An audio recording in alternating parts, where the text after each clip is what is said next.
ওকে ওকে, তুমি খুব সুন্দর। আচ্ছা তাই বুঝি আকাশ? ধন্যবাদ। জানি না কতটা সুন্দর, তবে তুমি বলছো যখন সুন্দর। এই ধরনের বন্ধুর সাথে থাকলে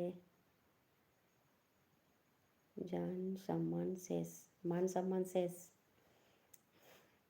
মান সম্মান শেষ হতে পারে না গো, যতক্ষণ না আমি নিজে থেকে মান খোয়াবো ততক্ষণ মান কেউ খোয়াতে পারবে না।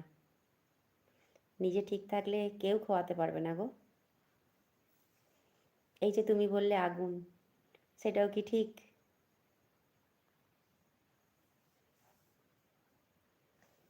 তো আমি সবাইয়ের কথাই হাসি মুখেই নিই, আমি রাগ করি না। একজন এসে বললো চায়ওয়ালি ভাবি, তো আমিও তাতে রাগ করিনি। যে যে পারে যা পারে বলুক না, কি আছে, মজা করে আমার সাথে মজা করুক।